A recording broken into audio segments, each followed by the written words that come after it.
Patreon और अन्य माध्यमों से नेशनल दस्तक का सहयोग करने वाले सभी दर्शकों का बहुत बहुत शुक्रिया। आपके सहयोग से ही बहुजन मीडिया को नई ऊंचाई मिल रही है और मनोबल और अधिक बढ़ रहा है। आशा है आगे भी आप हमें ऐसे ही सपोर्ट करते रहेंगे। धन्यवाद। रिजर्व बैंक ऑफ इंडिया ने लोन के भुगतान को 3 महीने तक बढ़ा तो दिया, लेकिन इस पर लगने वाले ब्याज को लेकर कुछ नहीं कहा। लॉकडाउन में काम धंधा बंद होने के कारण आर्थिक रूप से कमजोर लोगों को काफी मुश्किलों का सामना करना पड़ा है। वहीं लॉकडाउन को देखते हुए आरबीआई ने ईएमआई की भुगतान की डेट को 31 अगस्त तक बढ़ा दिया, लेकिन भुगतान की डेट आगे बढ़ने से लोगों को पहले से अधिक ब्याज देना पड़ेगा। इसी मामले को लेकर सुप्रीम कोर्ट में याचिका दायर की गई और कहा गया कि लॉकडाउन के दौरान लोन पेमेंट में दी गई मोहलत पर ब्याज वसूलना गैर संवैधानिक है।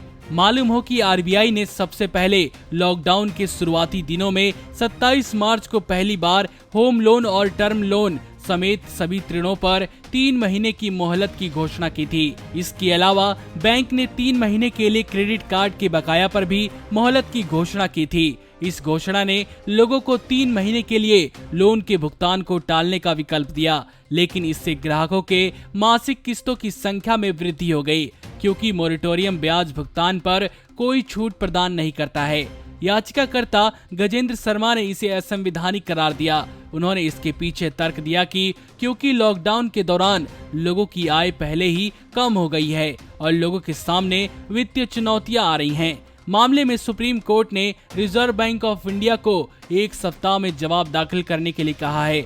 आपको बता दें कि पिछले महीने 30 अप्रैल को सुप्रीम कोर्ट ने आरबीआई को यह निर्देश दिया था कि 3 महीनों की मोहलत बैंक द्वारा लागू की भी गई है नहीं।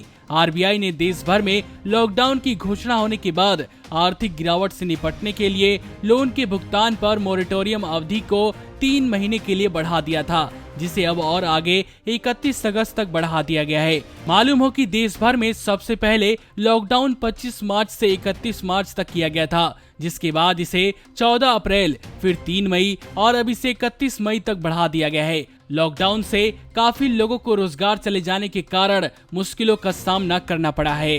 नमस्कार।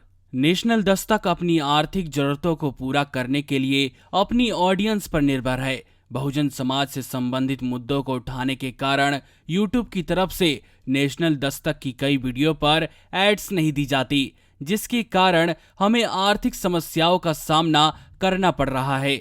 आपका एक छोटा सा कदम बहुजन मीडिया को बचा सकता है।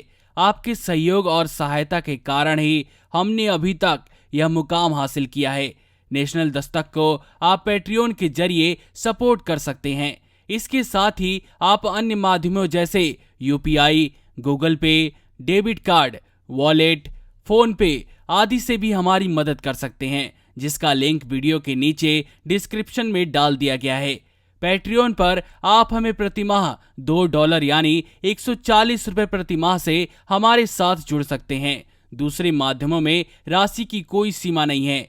आपके सहयोग से ही बहुजन मीडिया को एक नई दिशा मिली है और इसे अभी एक नए मुकाम तक लेकर जाना बाकी है, जो आपके साथ के बिना संभव नहीं है। आपसे डायरेक्ट फंडिंग से हम आपके अधीन हो जाएंगे और एक स्वतंत्र मीडिया के तौर पर समाज की आवाज को बुलंद कर पाएंगे। धन्यवाद। नेशनल दस्तक को देखने वालों से अपील है कि वह नेशनल दस्तक के सपोर्टर फॉर्म को भरें, ताकि हम सीधे आपसे जुड़ सके। नेशनल दस्तक की आपसे गुजारिश है कि अगर इसको बचाना चाहते हैं तो नेशनल दस्तक को सब्सक्राइब करने के लिए रेड कलर के सब्सक्राइब बटन को दबाएं, फिर बेल आइकन की घंटी दबाएं। नेशनल दस्तक को बचाने के लिए बहुत जरूरी है कि हर खबर को शेयर करें, लाइक करें, कमेंट जरूर करें।